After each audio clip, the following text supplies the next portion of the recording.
Yarapfushije ubukwe inshuro 6, my friend. Inshuro 6 urazumva ni inshuro nyinshi cyane. Bamubenga, hari n'ubwapfiriye mu murenge. Imana itugirire neza, burapfa bwageze umunsi wo kujya mu murenge, bategereza umusore baramubura. Imana y'amahoro itugirire neza. Kandi uri joro yagiraga abazimu, yagiraga ibintu ararasambana nabyo. Buri joro yagiraga imizimu imusambanya. Iyo bakumurikiye nyabingi mu buzima bwawe ntushobora kugira umugabo, kuko izi nyabingi zirafuha. Baba baravuze ngo nizo muzabana, nibo bagabo wawe, nibo bazagushaka. Igihe cyose rero ubonye fiance zimwirukana mu buzima bwawe, iyi myuka mibi iramwirukana. Mbonereho kuvugana n'abantu bagira imyuka yo mu ijoro. Iyo ni imyuka mibi, kuko ni imyuka ya mayimuna. Uyu mwuka iyo ugusambanya ni umwuka udashobora gutuma wubaka. Uyu mwuka ugusenyera urugo. Uyu mwuka ugutandukanya n'uwo mwashakanye. Kubera iki? Iyi tugisengana umwuka w'Imana arampishurira, anyereka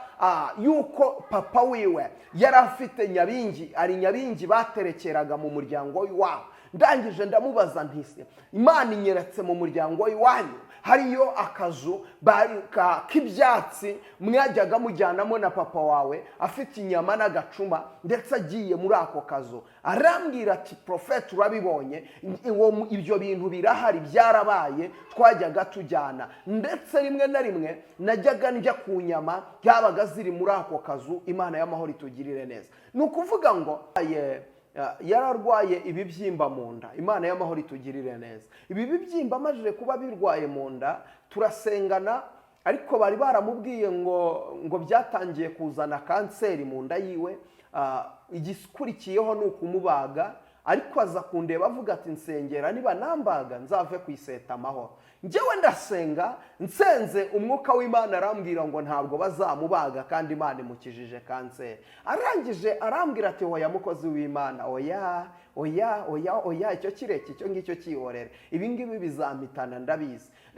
Ati kuko mu muryango w'iwacu mama nibyo byamwishe, ndetse hari n'amasenge wapfuye ari byo azize. Imana y'amahoro itugirire neza. Arangije arambwira ati na mukuru wanjye ubu tuvugana arabirwaye, ati ndetse na mukuru wanjye wundi nkurikira nawe arabirwaye, ati ndetse hari na mama wacu nawe nibyo byamwishe. Ati rero iyi ngiyi ni indwara yo mu muryango kandi niyitwica. Ati kandi akenshi tubirwara tugeze, akenshi usanga iyo bageze ku myaka 45 ntabwo bayirenza. Arangije arambwira ati rero njye ubu mfite 42, ati ndimo ndabara ko nsigaje imyaka 3, nayo Imana ningirira ubuntu. Umva mvugane nawe. Byo mvugana n'ubwo burwayi burumva. Bubwire ngo nubwo nkurwaye uyu munsi, ariko nzi neza ko hari icyo Imana yavuganye nawe. Icyo Imana yamvuzeho kirahambaye. Icyo Imana yamvuzeho ni kinini. Icyo Imana yamvuzeho ni kigari. Icyo Imana yamvuzeho kizasohora byanze bikunze. Vugana n'ubwo burwayi. Vugana n'icyo kibazo. Vugana n'ubwo buzima urimo. Vugana n'iyo karande. Vugana nayo. Imana y'amahoro itugirire neza. Ndashaka gusengana nawe, nshaka gusengana nawe ukiyumvaho ibi bimenyetso biri uko nabivuze. Nawe hari ibyakubayeho, hari ibijya bikubaho, ukibyiyumvaho, nyandikira umbwira uti ndashaka dusengana Imana Prophet, nshaka dusengana Imana. Yesu ashimwe, ndagusuhuje nkwifurize amahoro y'Imana. Habwa umugisha n'Imana, kuboko kwiza kw'Imana ni kuboneke kuri wowe ugarutse kubana natwe. Uyu ni wa mwanya mwiza w'amasengesho, minsi 21. Uyu ni umunsi wa kabiri turimo turasenga amasengesho yo gucagagura imigozi, yo gucagagura iminyururu. Hari iminyururu ikuboshye ikwiye kukurekura, hari ingoyi zikuboshye zikwiye kukurekura.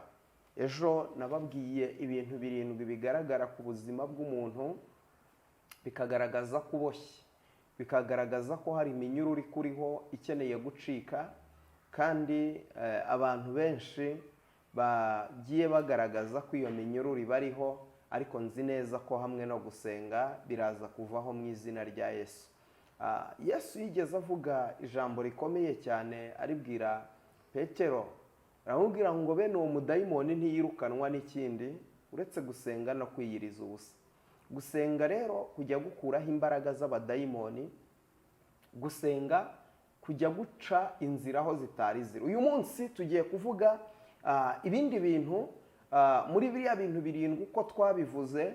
tuzagenda tuvuga kimwe ku kindi ariko uyu munsi mu nkundire mvuge ku mbaraga yitwa karande. Imana y'amahoro itugirire neza. Iyo uvuze karande, abantu benshi bakunda kukubwira bati ese birashoboka yuko umuntu yasenga ariko afite karande? Yego, kuko karande si icyaha. Karande buriya si icyaha, kubera ko karande ni ikintu uvuka ukakisangamo, ntabwo ari ikintu wowe ubwawe wikururira. Karande rero si icyaha, ariko icyo karande gukoresha kituma utazabasha kwinjira mu bwami bwo mu ijoro. Niyo mpamvu ushobora gusanga hari umuntu ari umuhanuzi ariko afite karande, ugasanga umuntu ni umupasiteri ariko afite karande, ugasanga umuntu ni umuvugabutumwa ariko afite karande, ugasanga mudiyakoni yagira karande. Karande ntawe itinya, w'umukire w'umukene ube woroheje, buri muntu wese agira karande. Karande rero ni iki? Karande ni umwuka uturuka mu bisekuruza by'abantu baba baratubanjirije. Ni ukuvuga ngo umwuka ushobora gukurikirana ibisekuruza ukagenda ukagera no ku gisekuruza cya 10. Imana y'amahoro itugirire neza. Ukayisanga ni umwuka ushobora kugukurikirana ukagenda, karande yo irarandaranda. Ushobora gusanga uyu munsi ubyara umwana, ukamubyara ufite karande, uwo mwana nawe akagira karande, undi wo byaye nawe ikamukurikirana, uwo nguwo nawe ikamukurikirana, bikazakurikirana, bikazava ku buzukuru, bikajya ku buzukuruza, bikajya ku buvivi, bikajya ku buvivure, bikazakomeza bikaba uruhererekane. Icyo nicyo bita karande.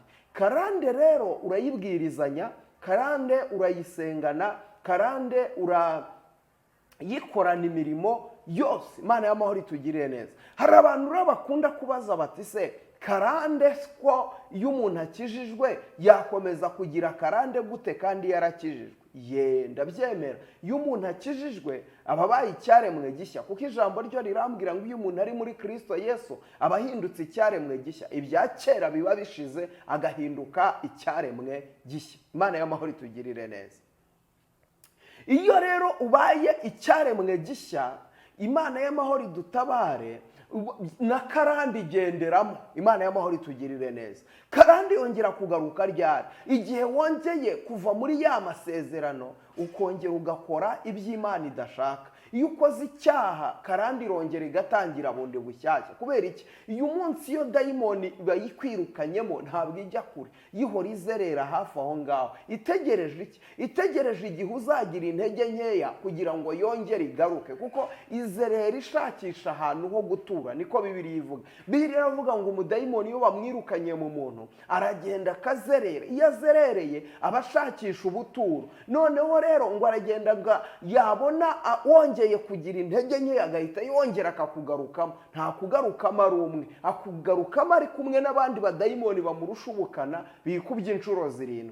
Rero ni ukuvuga ngo karande iyo bayikwirukanyemo bakagusengera biba bisaba ngo uhora utunganye rwose. Niyo mpamvu ijambo rivuga gutegeka kwa Kabiri 28 aravuga ngo nugira umwete wo kumvira no kwitondera, iyi migisha yose izakuzaho. Imigisha yo mu gakiza k'Imana iboneka igihe umuntu yatunganiye Imana, iboneka igihe umuntu yatunganyije iby'Imana ishaka, ukabitunganya rwose, ukabitunganya, ukagenda uko Imana ishaka, ukagenda uko Imana igushaka, ukagenda uko Imana igukeneye. Ni ukuvuga ngo niba uvuze ngo ndakijijwe, kizwa upfe kuri kamere zose, upfe ku busambanyi, upfe ku magambo, upfe ku ngeso mbi, ibintu byose ubipfeho mu izina rya Yesu. Nurangiza uhinduke icyaremwe gishya mu izina rya Yesu. Ni ukuvuga ngo kubatizwa ubundi ni iki? Bivuze kuvuka ubwa kabiri. Imana y'amahoro itugirire neza.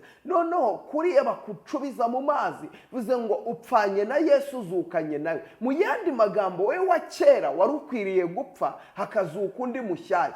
Rero muri iyi minsi abantu barabatizwa akagenda uko yaje. Ni ukuvuga ngo bakamubatiza uko yagiyemo niko agaruka. Imana y'amahoro itugirire neza. Bamubatiza yari afite ubugome, agaruka noneho yabuzamuye cyane. Yari afite ishyari, akagaruka yarizamuye. Uwo ngo karande ntishobora kumuvaho. Imana y'amahoro itugirire neza. Abantu rero karande ikomeza kwiziringaho ni abantu batabasha gukizwa uko bikwiriye. Imana y'amahoro itugirire neza. Undi muntu wa kabiri, hari abantu bakizwa ariko nabo bagakizwa nabi, ntibamenye amahame yo mu bwami. Ugasanga iteka ni umuntu ukijijwe ariko ushaka guhora yicisha bugufi nk'uko ijambo ry'Imana ribivuga. Ugasanga ibintu byose niba ubukene buje kuri we akavuga ngo Imana yabyemeye. Ibintu biri muri negatifu ntabwo ari ibyo Imana yemerera abantu, kuko Imana ntirobanura ku butoni. Kuko mu mahanga yose umuntu yubaha agakora ibyo gukiranuka, uwo nguwo Imana iramwemera. Imana y'amahoro itugirire neza. Umuntu mu mahanga yose wubaha Uwiteka agakora ibyo gukiranuka, uwo muntu Imana iramwemera. Rero niba wubaha Uwiteka, nta kabuza Uwiteka azakugirira neza. Rero mu mahanga yose umuntu wubaha Uwiteka agakora ibyo gukiranuka, Imana iramwemera kandi Imana imuha umugisha. Uyu muntu Imana imuhagararaho, uyu muntu Imana imurambararaho naho byakomera. Rero Imana iri mu gihugu cyo mu ijuru ntabwo yiteguye kuza kwivanga muri aferi zawe. Hari abantu baba barokore ariko ntibaba bashaka kuvuga, ntibashaka gutabaza. Nyamara ijambo riravuga ngo ntabaza ndagutabara, nkwereke ibiruhije wowe utabasha kumenya. Ni ukuvuga ngo Yesu akeneye ijambo riva mu kanwa kawe. Nudatabaza Yesu, we azigumira mu ijuru rye ry'amahoro, kuko hari nta bibazo biriyo. Ariko akeneye ngo utake. Imana y'amahoro itugirire neza.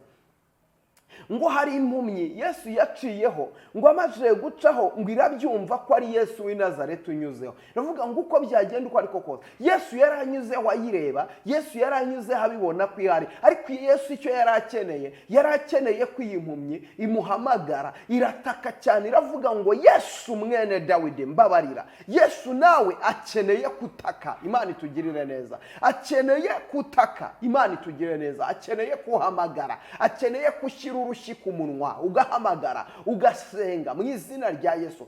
Kandi ugasenga hari ibintu usenya. Niyo mpamvu muri aya masengesho turimo turasenya. Ijambo rirambwira ngo Daniyeli yigeze asenga iminsi 21. Umunsi yatangiriyeho gusenga, umunsi wa mbere, ngo ibisubizo bye byaramanutse. Ibi bisubizo bimaze kumanuka, ngo arangije, ngo ariko ngo kubera yuko ubwami bw'Ubumedi n'Ubuperesi ngo butangira ibisubizo byiwe. Imana itugirire neza. Imana iramutabara ariko ibisubizo bye bifatirwa mu kirere. Imana itugirire neza. Ariko Daniyeli ntiyacika intege, aragumya aratabaza, aragumya arahamagara. Imana itugirire neza. Nawe rero senga kugeza igihe Imana igutabariye. Senga kugeza igihe Imana ikwibukiye. Senga kugeza igihe Imana iguhinduriye amateka. Senga kugeza igihe Imana iguciriye inzira. Senga kugeza igihe Imana ikwibutse. Senga kugeza igihe ibyawe bikemutse mu izina rya Yesu. Wicika intege. Hari abantu babereyeho kugucecekesha, hari abantu babereyeho kuvuga ngo ceceka aho yawitaka. Ariko komeza utake, komeza urire, komeza uhamagara Imana. Daniyeli rero ngo ahamagara Imana, ngo arasenga umunsi wa mbere, umunsi wa kabiri, umunsi wa gatatu, umunsi wa kane. Mu ijuru bakomeza kumva ijwi rya Daniyeli. Imana ikavuga ngo ariko ko natabaye Daniyeli byagenze bite? Imana itugirire neza. Kugeza ubwo Yesu, Imana yohereje marayika Mikaeli ngo uramwohereza, ngo arangije ngo amara iminsi 21 ari mu rugamba, arimo arwana n'imbaraga z'ubwami bw'Ubumedi n'Ubuperesi. Ibisubizo byawe burya byaraje, ibisubizo byawe burya Imana yarabyohereje. Ariko hari aho byafatiwe, hari ibintu bifashe ibisubizo byawe, hari ibintu bifashe umugisha wawe. Byigana ukore kuri Yesu, niho hari igisubizo cyawe.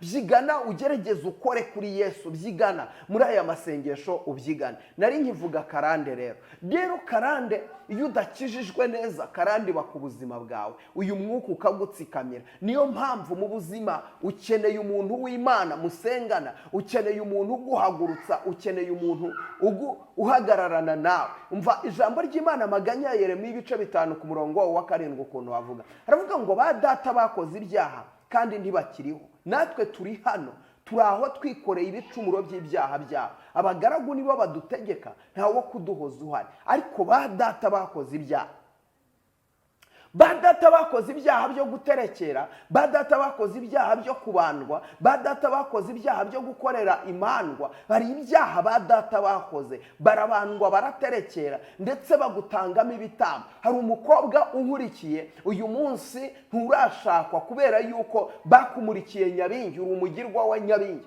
niyo mpamvu utari washaka. Mperutse gusengana n'umukobwa yarapfushije ubukwe inshuro 6. Imana y'amahoro itugirire neza. Yarapfushije ubukwe inshuro 6, my friend. Inshuro 6 urazumva, ni inshuro nyinshi cyane. Bamubenga, hari n'ubwapfiriye mu murenge. Imana itugirire neza. Burapfa bwageze umunsi wo kujya mu murenge, bategereza umusore baramubura. Imana y'amahoro itugirire neza. Kandi uri joro yagiraga abazimu, yagiraga ibintu ararasambana nabyo. Buri joro yagiraga imizimu imusambanya. Iyo bakumurikiye Nyabingi, mu buzima bwawe ntushobora kugira umugabo, kuko izi Nyabingi zirafuha. Baba baravuze ngo nizo muzabana, nibo bagabo wawe, nibo bazagushaka. Igihe cyose rero ubonye fiance zimwirukana mu buzima bwawe, iyi myuka mibi iramwirukana. Mbonereho kuvugana n'abantu bagira imyuka yo mu ijoro. Iyo ni imyuka mibi, kuko ni imyuka ya mayimuna. Uyu mwuka iyo ugusambanya ni umwuka udashobora gutuma wubaka. Uyu mwuka ugusenyera urugo. Uyu mwuka ugutandukanya n'uwo mwashakanye. Kubera iki? Iyi myuka musambana nayo irafuha. Iyi myuka nayo ibishaka kugira ngo ikwigarurire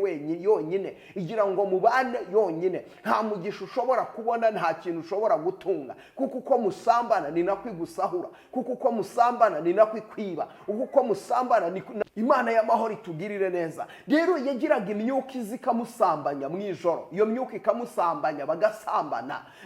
Ugasanga rero buri musore wese bahuye bagakundana, kandi ukabona ko birimo, bagapanga kubana, ariko igihe cyagera bigapfa. Igihe cyagera umusore akiruka nta kimwirukankanye, ukabona aragiye. Imana y'amahoro itugirire neza. Yaje rero kundeba ngo dusengane,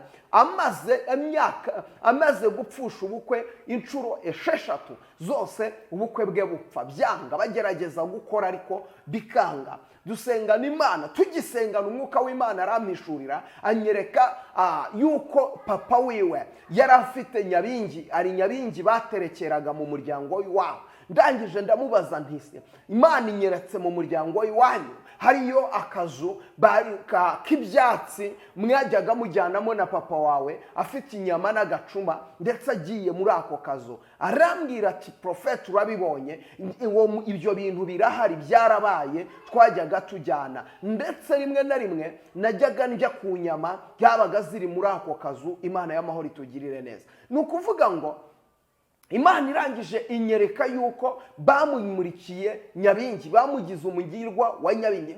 Niwe wagombaga gusigarana iyo Nyabingi, niwe wagombaga kuyisigarana. Papa we yarapfuye, n'umuryango na mama we yarapfuye, ariko ni ukuvuga ngo Nyabingi yo iracyahari, kandi niwe bamyeretse ko agomba kuba umugirwa wa Nyabingi. Niyo mpamvu icyo yakoraga cyose nticyakundaga. Uwo mwuka waramunanizaga, uwo mwuka waramutsikamiraga, uwo mwuka ukamubuza amahoro. Twarasenze, kora deliverance ku buzima bwe, twubaka igicaniro cy'amasengesho, turamusengera Imana. Imana irangije iravuga ngo irohoye ubuzima bwe, agiye gukoresha mariage. Ndabyibuka hari mu kwezi kwa gatandatu, hari mu mwaka w'2019. Imana y'amahoro itugirire neza. Twasenze Imana, Imana iri mu gihugu cyo mu ijuru ikora ibikomeye ku buzima bwe. Imana iramubohora. Uyu munsi yakoze mariage, ni umudamu amaje kubyara abana 2.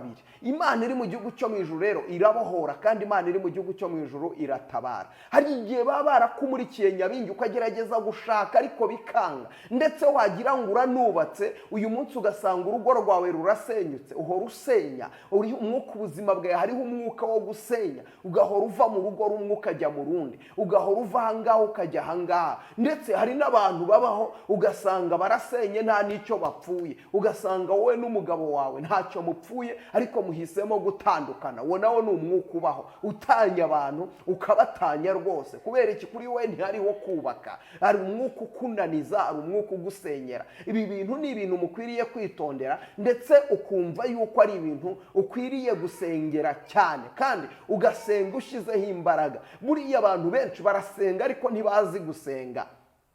Imana itugirire neza. Rero dusengana Imana muri aya masengesho. Uyu mwuka niba ukuriho, uyu mwuka niba uwibonaho, uyu mwuka uri ku buzima bwawe, ukeneye gusengerwa Imana. Imana y'amahoro itugirire neza. Hari ibintu biba ku buzima bw'abantu. Iyo tuvuze karande, reka nsobanure karande ubanze uyumve neza. Karande ubanze uyumve neza. Bibiliya yitwereka, karande ijya gutangira, ujya kureba ugasanga ko hari abantu bakoreye Imana nabo ubwabo bari bifiteho karande. Imana y'amahoro itugirire neza. Bari bifiteho umwuka wa karande. Imana y'amahoro itugirire neza. Buriya uzasanga akenshi iyo ugiye kureba, tubona umugabo witwa Aburahamu yagize gutya abura urubyaro, we n'umugore we Sara. Urubyaro rurabura, ageze ubwo ajya kuryamana n'umuja we, abyara Ishimayeli. Imana y'amahoro itugirire neza. Igihe ibyo birakomeza, ni ukuvuga ngo uwo mwuka uba urinjiye, umwuka w'ubusambanyi mu Bayisiraheli ubu urabinjiye. Uwo mwuka ubu bagezemo, cyane cyane umwuka wo kuryamana n'abaja babo ubu urabagezemo, ubu urabacengeye. Imana itugirire neza. Nuvuga karande ntabwo ari iya none, iyi karande ni iya kera. Iyi karande ni karande iba mu batubanjirije, nabo bagize karande. Imana y'amahoro itugirire neza. Aburahamu atinda kubona urubyaro, arubona agize imyaka hafi 100 irenga.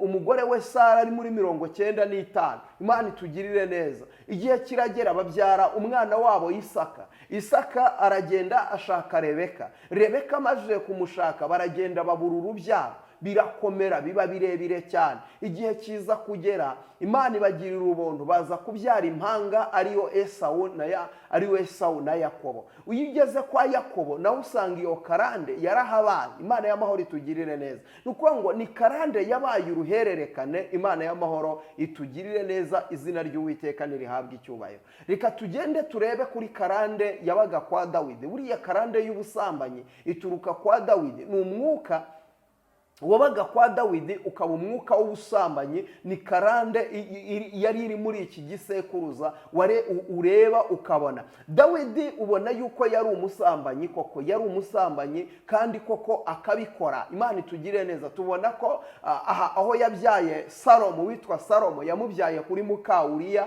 amajije kwica Mukawuriya. Buriya hari karande zabaga kwa Dawidi, karande y'ubusambanyi na karande yo kumena amaraso. Imana y'amahoro itugirire neza. Iyi karande yamubayeho iragenda kugera ku rwego abana biwe ubwo bajyaga kwicana. Imana itugire neza. None iyo urebye kuri karande y'ubusambanyi, Bibiliya ikwereka yuko Dawidi yari umusambanyi, n'abana byaye nabo baragenda baba basambanyi. Imana y'amahoro itugirire neza. Aragenda noneho kugera ku rwego umwana we w'umuhungu asambanyije mushiki we, uwo na Amunoni wasambanyije Tamari. Imana y'amahoro itugirire neza. Amaze gusambanya Tamari, uwitwa Abusalomu arabireba, aravuga ngo Amunoni atinyuka se asambanye mushiki wanjye. Amunoni yagira gutya mukubita umuhini aramwica. Imana y'amahoro itugirire neza. Ugiye kureba iyo karande irakomeza, bigeze kwa Salomo nabwo biragenda biruhererekane. Salomo aragenda arasambana kugera ubwo ageze ku bagore 1,000. Imana y'amahoro itugirire neza. Nukuvuga ngo iyo ni ya karande ikibakurikirana.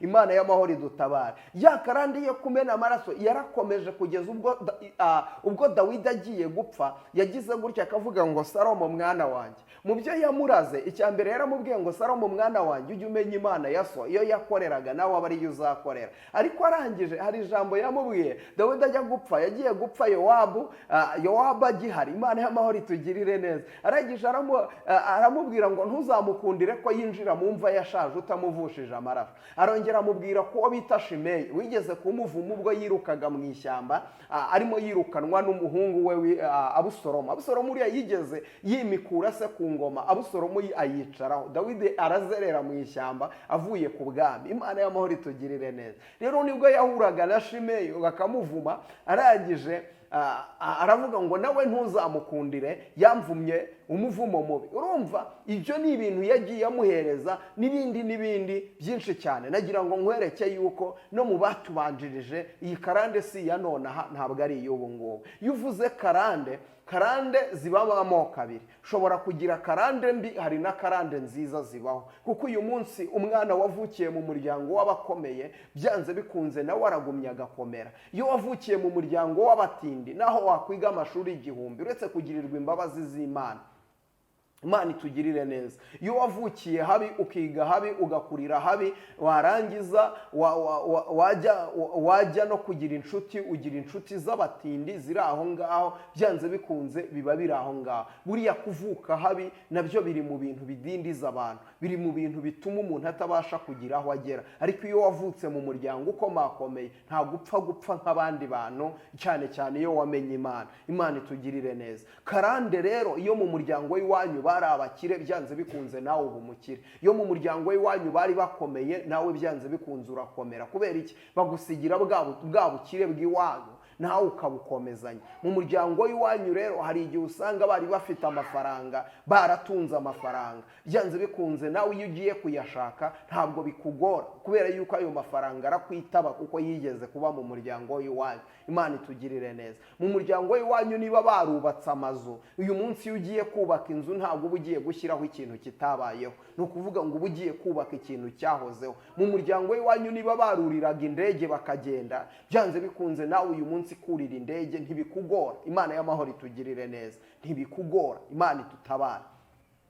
Mu muryango w'iwanyu niba papa wawe yarize na mama wawe yarize, baba bazi agaciro ko kwiga. Reka mbikubwire, iyo bagiye kukwishyurira amashuri barakwishyurira bashyizeho umwete. Imana y'amahoro itugirire neza. Ariko uyu munsi uzasanga niba iwanyu batarize, uyu munsi ubitekerezeho, mama wawe yakubwiraga ngo iki, papa wawe yakubwiraga ngo iki. Ntabwo yakubwiraga ngo njye ko ntize sindiho, njye ko ntize sinakubyaye.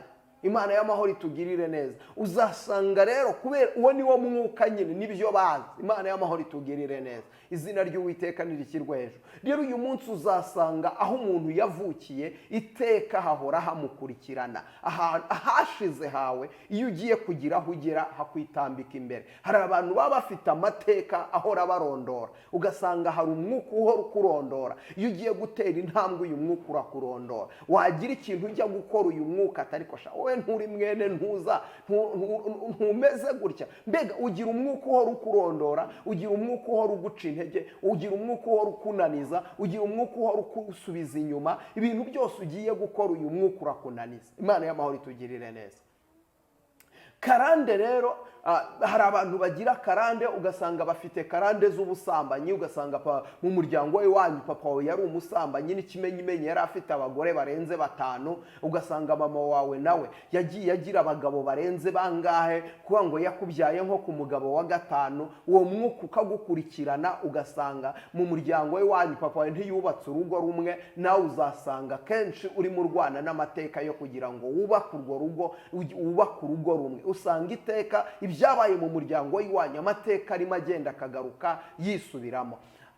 Uyu munsi ngiye gusoreza ahangaha, ariko ushobora iyi karande yo turayiganiraho kuko turamara iminsi 7 tuyivugaho, kuko ni ikintu kinini kandi ni ikintu kigari. Iyo ugiye kureba uyu mwuka wa karande, ibi bintu iyo biri ku buzima bwawe nta kintu ushobora gukora ngo gikunde. Ko uyu munsi wubaka urugo, ya mateka y'iwanyu akongera akakugarukira, ya bindi byo mu muryango w'iwanyu ugasanga birimo biraza. Hari abantu bagira uburwayi ugasanga mu muryango w'iwanyu habamo indwara pe. Mu muryango w'iwanyu habamo indwara, mama wawe yarayirwaye, mukuru wawe arayirwara, murumuna wawe arayirwara, none nawe uyu munsi utangiye kubona ibimenyetso. Hari abo yahitanye. Hari abantu bagira gutya bakarwara umutwe mu muryango, kavuga ati uyu mutwe ni wo mu muryango turawuzi, ni wo mu muryango rwose. Umutwe udakira, ugasanga abantu barwara umutwe. Imana itugirire neza. Ni ibintu biba ku buzima bwabo, ni ibintu byabo, ni utuntu twabo. Ugasanga hari umumama nigeze gusengera,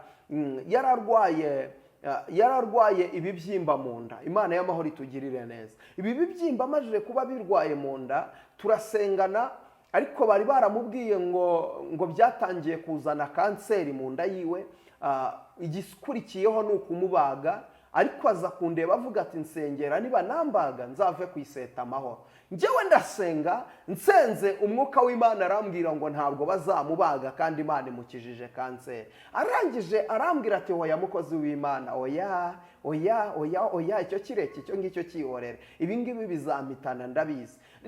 Ati kuko mu muryango w'iwacu mama nibyo byamwishe, ndetse hari n'amasenge wapfuye ari byo azize, Imana y'amahoro itugirire neza. Arangije arambwira ati na mukuru wanjye ubu tuvugana arabirwaye, ati ndetse na mukuru wanjye wundi nkurikira nawe arabirwaye, ati ndetse hari na mama wacu nawe nibyo byamwishe. Ati rero iyi ngiyi ni indwara yo mu muryango kandi niyitwica. Ati kandi akenshi tubirwara tugeze, akenshi usanga iyo bageze ku myaka 45 ntabwo bayirenza. Arangije arambwira ati rero njye ubu mfite 42, ati ndimo ndabara ko nsigaje imyaka 3 nayo Imana ningirira ubuntu. Umva mvugane nawe, wikwemerera amateka kwa kurondora. Uyu munsi wa none wikwemera kwa hahise ibyabaye mu muryango w'iwanyu bireke bigumye bibe. Wowe uri umwana w'Imana mu izina rya Yesu. Ukeneye kumvisha ubwonko bwawe ko uri umwana w'Imana. Ukeneye kumvisha ubwonko bwawe ko wavuye mu gisekuruza cyo mu muryango w'iwanyu, uyu munsi uri mu gisekuruza cyo kwa Yesu. Ukeneye kumvisha ubwonko bwawe, vugana n'ibitekerezo byawe, ubibwire ngo uvugane n'ibyo bibyimba birumva, vugana nabyo birumva, vugana nabyo, vugana n'ubwo burwayi burumva. Bubwire ngo nubwo nkurwaye uyu munsi ariko nzi neza ko hari icyo Imana yavuganye nanjye, icyo Imana yamvuzeho kirahambaye, icyo Imana yamvuzeho ni kinini, icyo Imana yamvuzeho ni kigari, icyo Imana yamvuzeho kizasohora byanze bikunze. Vugana n'ubwo burwayi, vugana n'icyo kibazo, vugana n'ubwo buzima urimo, vugana n'iyo karande, vugana nayo. Imana y'amahoro itugirire neza. Ndashaka gusengana nawe, nshaka gusengana nawe ukiyumvaho ibi bimenyetso biri uko nabivuze. Nawe hari ibyakubayeho, hari ibijya bikubaho, ukibyiyumvaho nyandikira umbwira uti ndashaka dusengana Imana Prophet. Nshaka dusengana Imana. Niba ukibyiyumvaho ukibyibonaho nyandikira umbwira uti ndashaka dusengana Imana. Turi mu masengesho y'iminsi 21. Uyu wari umunsi wa kabiri. Reka nkubwire ngo Imana iguhe umugisha, reka ngusengere. Data mu izina rya Yesu, uri Imana y'imbaraga, uri Imana y'ubutware. La bini foshando wiri biri fire lele botai nini topevo nini ya. Aya masanse nge uyu muntu warunkurikiye, mugirire neza mubambira amahema. Imbaraga zawe niziboneke kuri we. Amaraso ya Yesu Kristo namwambare. Ndasenze nkubita hasi imbaraga mbi zose z'umwijima. Ndasenze nkubita hasi imbaraga mbi zose z'abazimu. Ndanetraliza imyuka yose ya munaniza na mudindiza. Ndanetraliza imyuka yose y'ikuzimu mu izina rya Yesu Kristo. Ndasenya ibicaniro by'abarozi, ndasenya imbaraga z'umwijima. Uyu muntu wari ufite imbaraga zimusura mu bicuku bya ninjoro, uyu muntu wari ufite imyuka imusambanya, iyi myuka ndayishenye, ndayinetralije, ndayinanije, mubohore mu izina rya Yesu.